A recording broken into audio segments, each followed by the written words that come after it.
guys, we're heading to Shirakawa go!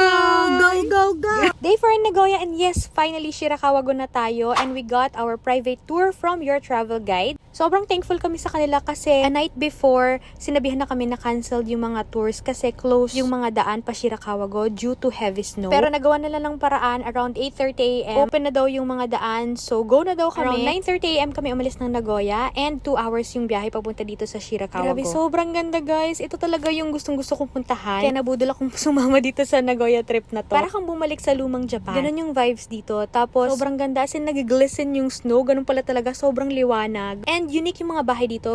Tawag dito is gas house style farmhouses. Walang ginamit na pako or metal dun sa mga bubong ng bahay nila. Pero sobrang tibay. Kaya niya i-withstand yung heavy snow talaga. Kita nyo naman sa mga videos ang kakapal ng snow. At isa ito sa UNESCO World Heritage Site. Kaya must visit talaga. After staying for 3 hours in Shirakawa go, dito naman kami sa Takayama. And syempre, hindi natin palalagpasin yung Hida beef. Ito yung pinagmamalaki nila dito. First time ko makatry ng A5 na beef, and grabe, melts in your mouth talaga. Sobrang sarap, and kasama ng tong mga sukiyaki and salad dun sa in-order namin. And sobrang worth it na matikman tong Hida beef, guys. Wag na wag nyo tong palalagpasin. If on a budget, may mga available na tours to sa Klook, and you can use my Klook promo code FLOW Kainglet Klook for discount. It was a 10-hour private tour, and around 7 PM nakabalik na kami ng Nagoya. Thank you so much for watching. Keep following me for vlogs and just go with the flow. Bye!